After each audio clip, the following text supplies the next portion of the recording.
क्या भगत के बस में है भगवान। गाओ ना, अरे भक्त बिना ये कुछ भी नहीं है, भक्त बिना ये कुछ भी नहीं। अगर भगवान कहते हो कि अरे हम तो भगवान है ऐसा वैसा, तो सुनो, अरे भक्त बिना तुम कुछ भी नहीं हो, हम जानते भक्त हैं तुम्हारे प्राण, भगत के बस मेरे भगवान। अच्छा मान लो आप भगवान, अब कोई भक्त ही ना हो तो कौन भगवान?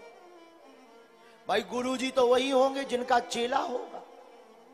अब चेला ही ना हो, कहो हम गुरुजी, तो काहे के गुरुजी? नाम भर लिख लो।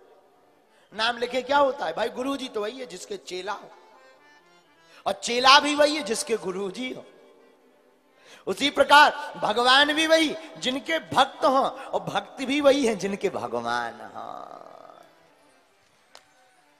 तो हमारे आपके भगवान हैं, बिल्कुल हैं। हम भगवान के हैं, भगवान हमारे हैं। इसीलिए इस कथा के एक बात और, अब बात उठी है तो पूरी बोलनी चाहिए। हम कल पूज्य महाराज जी की पुस्तक पढ़ रहे थे, पूज्य गोलोकवासी महाराज जी की। एक बड़ी अच्छी कथा उसमें हमें मिली बरसाने की। बरसाने में एक सेठ जी रहते थे। सेठ जी बहुत अमीर आदमी, बहुत अमीर आदमी। अच्छा अमीर तो अमीर, 3 बेटे, बेटी एक भी नहीं। बड़े परेशान, बेटी नहीं है, क्या किया जाए, दिन न रात चिंता में रहते। बेटी होती तो अच्छा लगता। बरसाने का बास, तो बरसाने के ही एक महात्मा ने समझाया, देखो सेठ जी परेशान नहीं होते, चिंता मत करो।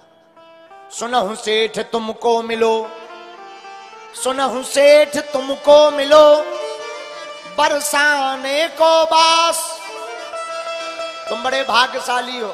कहां रहते हो पता है तुम्हें? बरसाने।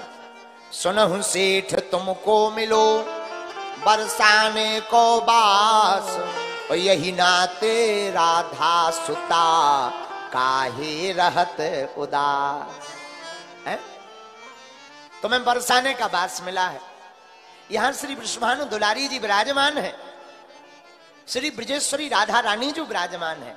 एक काम करो सेठ जी, तुम राधा रानी को ही अपनी बिटिया मान लो। आहा, भगवान तो कहते तोहे मोहे नाते अनेक, मानिए जो भाव है। अब तो सेठ जी को बड़ा अच्छा मार्ग मिल गया, राधा रानी को बिटिया मानने लगे, खुद पिता बन गए।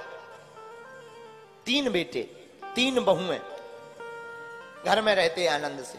अब तो सेठ जी दुकान जाए, एक चित्र टांग लिया श्री राधा रानी जी का, और बात करें, अच्छा बिटिया अच्छे से रहना, घर देखना, हम जाते हैं। दुकान जाए, दुकान चलाएं, रात दिन भर श्री राधा श्री राधा श्री राधा श्री राधा, कब सुध लोगी हमारी, हे लाडली जू, अब तो तुम हमारी सुता हो, बेटी हो, और सुता और पिता की कब खबर लोगी। आंखों से आंसू बहाते रहते, काम करते रहते। 3 बहू बेटे हैं घर पे, सुख सुविधा है पूरी, संपत्ति भरी भवन में रहती, नहीं कोई मजबूरी। अब तो जय जयकार, कभी बेटी की याद आती है, बेटी की बात आती है, तो सेठ जी भी बड़े प्रसन्न रहते हैं। बोले क्यों? कृष्ण कृपा से जीवन पथ में कभी न आती बाधा, कृष्ण कृपा से जीवन पथ में कभी न आती बाधा, मैं बड़ भागी पिता जगत में, क्योंकि बेटी है श्री राधा। है? हम बड़े भागी पिता है जिसकी बिटिया राधा हो और दामाद कन्हैया हो। आहा हा, क्या कहना। आंखों में आंसू भर कर रोज आते। शाम के समय चित्र को सेठ जी फिर प्रणाम करते। अभी की घटना है, कलयुग की, कोई द्वापर की घटना नहीं है, कलयुग की घटना। आहा हा, श्री राधा श्री राधा श्री राधा श्री राधा, आंखों में आंसू भर करके बिटिया श्री राधा। सो जाते सेठ जी, विश्राम करते, सुबह उठते, कोई बेटी की बात चलाता है तो वो कहते गर्व के साथ हमारी भी बेटी है, हमारी भी बेटी है। अब हमें कोई चिंता नहीं, हमारी भी बिटिया है। पुत्रों से भी कहते बेटा तुम्हारी भी बहना है, और तुम्हारी बहना का क्या कहना। कौन है? श्री राधा, श्री विश्वान दुलारी जू तुम्हारी बहना है। अब तो भाई भी बड़े प्रसन्न है। रक्षाबंधन आता है तो पहुंच जाते बरसाने वारी के पास। पुजारी जी कोई ना कोई नाते से राखी बांध ही देते, अपने बेटों की कलाई में राखी देखते। सेठ जी आहा, श्री किशोरी जी उन्हें नाता निभा रही हैं। खुद पिता बने, किशोरी जी सुता बनी, बेटी बनी। एक बार एक आश्चर्यचकित घटना घटी। पूज्य गोलोकवासी राजेश्वरानंद जी महाराज जी ने लिखा अपनी पुस्तक में। कल ही हमको हमारे बड़े प्रिय इन्होंने पुस्तक लाके दी। हम रात को पढ़ते पढ़ते बहुत रोए। सुबह, रात को क्यों, सुबह 8 बजे पढ़ते पढ़ते खूब आंखों से आंसू बहे जब इस पुस्तक को हमने पढ़ा, इस कथा को पढ़ा। आहा, हुआ क्या, त्योहार का महीना आया। चूड़ी पहले के जमाने में नियम था, अब तो नियम आगे को लोगों फैंसी डिजाइन में सब बर्बाद हो गया नियम। पहले चूड़ी पहनाने वाली घर में आती थी, घर में चूड़ी पहना करके जाती थी। आप लोगों ने गीत सुना, मनहारी का भेष बनाया, चूड़ियां लेकर के बेचते थे। अब आजकल तो माताओं को ही शौक है मॉल में घूमने का। आहा, चूड़ी बेचने वाली आई। सेठ जी ने कहा सुनो मनहारिनी, वो बहुत पुरानी बंधी हुई थी, हर महीने 2 महीने में आती थी चूड़ी पहनाने बहुओं को। त्योहार आ गया है, जाओ हमारी तीनों बहुओं को चूड़ी पहना दो। आहा, मनहारिनी अंदर आई, आवाज लगाई, जोर जोर से पुकारी।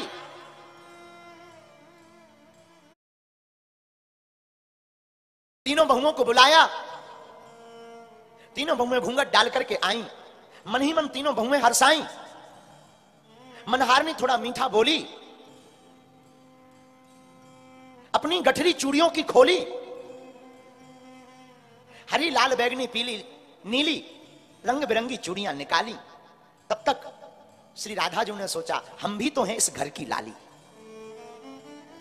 3 बहुएं हैं, हम भी तो इस घर की लाली हैं। तो भला ये लोग, ये तीनों बहुएं पहन रही, हमारी भाभियां चूड़ी पहन रही हैं, त्योहार आ रहा तो हम क्यों नहीं। और श्री ठकुरानी जी ने, श्री शक्ति पुंज कृपा श्री विश्वानु दुलारी श्री हमारी राधा प्रिया जी ने भी विचार किया क्यों ना हम भी चूड़ी पहन करके आवे। और हमारी श्री प्रिया जी ने भी लंबा घूंघट डाल करके तीनों बहुओं के बगल में बैठकर अपना भी हाथ आगे बढ़ा दिया। आहा, मनहारी ने ऐसा हाथ आज तक नहीं देखा, इतना कोमल हाथ, इतना दिव्य हाथ। मनहारिनी देख करके चौंक गई, 3 की जगह 4। मैं तो कई जन्मों से, कई सालों से चूड़ियां पहना रही, ये चौथी कौन है। सोचा कोई रिश्तेदार नहीं होगी। पहले ब्रज की परंपरा बहुत अच्छी होती थी, लंबा घूंघट, कोई परिचय नहीं लेता था, मुंह नहीं देख पाते थे। ब्रज की परंपरा, लंबा घूंघट। मनहारी बेचारी सहमी हुई, लेकिन जैसे ही कर को पकड़ा तो उनमें हर्ष छाया। श्री प्रिया जी के हाथ को पकड़ा, श्री ठकुरानी जी के हाथ को पकड़ा, उनमें हर्ष छाया, हृदय में हर्ष छाया। और कहने लगी कैसी प्रभु तेरी माया, मेरी कुछ समझ में ना आया।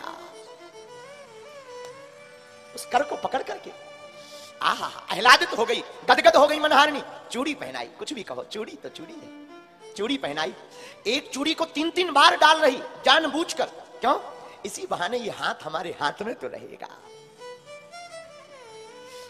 जग का साथ छूटे तो छूटे, पर तू ना कबहू मेरो रूठ। मनहारिनी ने चूड़ी पहनाई, निकल आई बाहर। दुकान पे पहुंची, सेठ जी सेठ जी सेठ जी आपने कहा था चूड़ी पहना दे, लाओ लाओ रुपया लाओ, पैसा लाओ।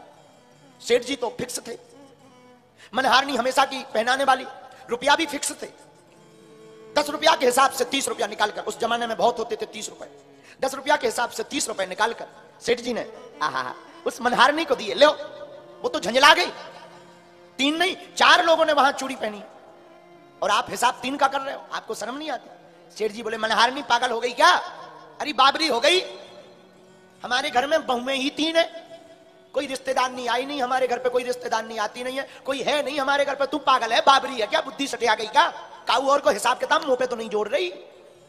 मनहारनी बोली देखो महाराज, मैं एकदम खाली दिमाग से नहीं, अच्छे दिमाग से बोल रही हूं। मैंने आपके घर में 4 लोगों को चूड़ी पहनाई, तमाशा हो गया। सेठ जी ने झंझला करके कहा हम नहीं देंगे 1 पैसा। क्यों दे? जब बहुएं 3 है, आज तक 3 का पैसा देते आए तो 4 का क्यों देवे? पागल हो क्या? भाग यहां से। मनहारनी बेचारी चली गई। सेठ जी ने सोचा पागल हो गई होगी, झूठ बोल रही होगी। घर आए, रात हुई, वही नियम। श्री वृषभानु जी के चित्र को प्रणाम किया, प्रियाजू के चित्र को। आकर बैठ गए। आकर बैठे, भोजन पाया, पूछा कि घर में कोई दिन में आया था? बहुओं ने कहा नहीं, कोई नहीं आया पिताजी, हम 3 ही लोग। अच्छा ठीक है। अब तो सिद्ध हो गया कि वो झूठ बोल रही थी। सो गए सेठ जी। लेकिन जैसे ही सोए तो सपने में आए वृषभानु की दुलारी बोली, तनया बनाए तात नात ना निभायो है। सपने में श्री प्रियाजू प्रकट हुई। अरे ओ पिताजी, आपने हमें अपना बेटी बनाया पर तुमने नाता ना निभाया। सपने में आए वृषभानु की दुलारी बोली, तनया बनाए तात नात ना निभायो है। चूड़ी पहर लीनी मैं जानू पितु गेह काली। हमने आज चूड़ी पहन ली पिता का घर समझ करके। चूड़ी पहन लीनी जान पितु गेह काली, आप मन हारन को मोल ना चुकायो है। हमने तो आज पिता का घर जान करके चूड़ी पहन ली, लेकिन आपने हमारी चूड़ी का मोल तक नहीं चुकाया। 3 बहू याद किंतु बेटी नहीं याद रही।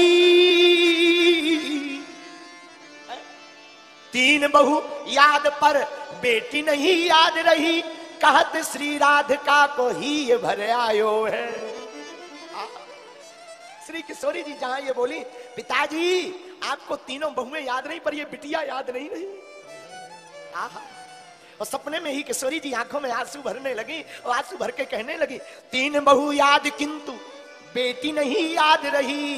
कहत श्री राधिका को ही ये भर आयो है। ऐसी भई दूरी कहो कौन मजबूरी हाय, आज 4 चूरी काज मोह बिसरायो। हे पिताजी, आज 4 चूड़ी के कारण आपने हमें बिसरा दिया। सेठ की नींद खुल गई, नींद टूट गई, झरझर करके आंसू बह गए। चित्र के सामने जाकर दंडवत लेट गए। बेटा हमें क्षमा कर, भूल हुई सो हो गई, अब ना हुई है भूल, अब भूल नहीं होगी, हमें क्षमा कर दो। हम क्या जाने कि आप हमारे संबंध को ऐसे निभा रही हो। बिटिया तुम तो हमारे प्राण हो। तुम कहती कि उस मनहारनी का मोल नहीं चुकाया। बिटिया तुम कहो अगर हमें अपने प्राण देकर के मोल चुकाने पड़े तो ये तुम्हारा बाप तैयार है,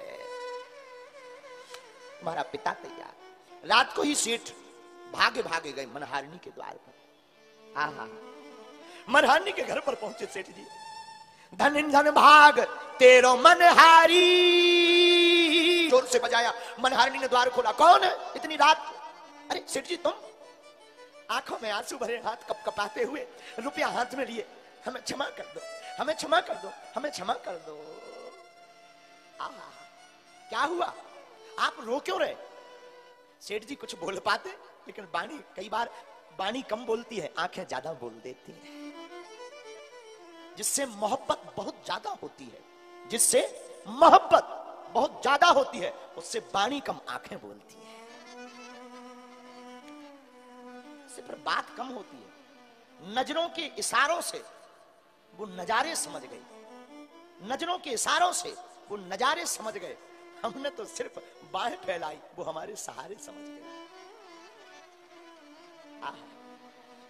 धन धन भाग तेरो मनहारी, तेरे से बड़ भागी नहीं को संत महंत पुजारी। क्यों? मैंने मानी सुता किंतु निज नैनन नाहि निहारी। चूरी पहर गई श्री वृषभानु की दुलारी। अरे मनहारिणी तू आज प्रणाम करने योग्य है। अरे महाराज क्या कर रहे हो? सेठ जी उठो उठो उठो। अरे नहीं, जिसको मैंने बेटी माना उसके हमें दर्शन नहीं भये, पर तू तो बड़ी भरभागनी है कि वो हमारी बिटिया श्री वृषभानु दुलारी तेरे हाथों से चूड़ी पहन गई। जहां इतना सुना